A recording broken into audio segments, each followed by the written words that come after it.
کلام مقدس سے آج کی تلاوت عزرا کی کتاب اس کا 6 باب 7ویں سے 8ویں آیات، 12ویں آیت اور پھر 14ویں سے 20ویں آیات۔ اور خدا کے گھر کے اس کام میں تم دخل نہ دو، اور یہودیوں کے حاکم اور یہودیوں کے بزرگوں کو خدا کا وہ گھر اس کی اپنی جگہ میں بنانے دو۔ اور میں فرمان صادر کرتا ہوں کہ خدا کے اس گھر کے بنانے میں تم یہودیوں کے ان بزرگوں سے کیا کرو کہ بادشاہ کے خزانے یعنی دریا کے پار کے خراج سے ان آدمیوں کو جلدی سے خرچ دیا جائے تاکہ کام بند نہ ہو۔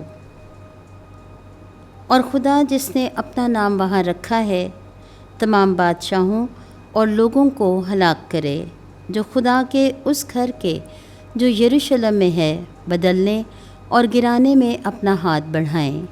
مجھ دارا نے یہ فرمان دے دیا ہے، اس کی جلد تعمیل کی جائے۔ اور یہودیوں کے بزرگ بناتے رہے اور حجائی نبی اور زکریا بن عدو کی نبوت کے سبب سے کامیاب ہوئے اور وہ تعمیر کرتے گئے۔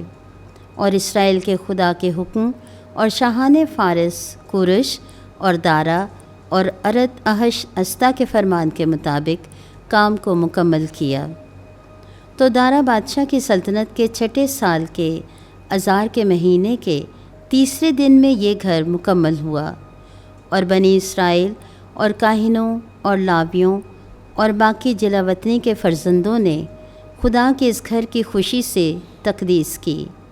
اور خدا کی اس گھر کی تقدیس کے وقت انہوں نے 100 بیل اور 200 مینڈھے اور 400 برے اور تمام اسرائیل کے لیے خطا کے بکرے اسرائیل کے قبیلوں کے شمار کے مطابق 12 بکرے قربانی گزرانے۔ اور انہوں نے کاہنوں کو ان کی باریوں میں اور لاویوں کو ان کے فریقوں میں خدا کی خدمت کے لیے یروشلم میں مقرر کیا، جیسا کہ موسیٰ کی کتاب میں لکھا ہوا ہے۔ اور جلاوطنی کے فرزندوں نے پہلے مہینے کے 14ویں روز فسح کی، کیونکہ تمام کاہنوں اور لاویوں نے ایک تن ہو کر اپنے آپ کو پاک کیا تھا۔ وہ سب کے سب پاک تھے، اور انہوں نے سب جلاوطنی کے فرزندوں اور اپنے بھائی کاہنوں کی خاطر اور اپنے لیے فسح ذبح کی۔ پاک کلام کا پڑھا اور سنا جانا ہم سب کے لیے باعث برکت ہو۔ خدا کا شکر ہو۔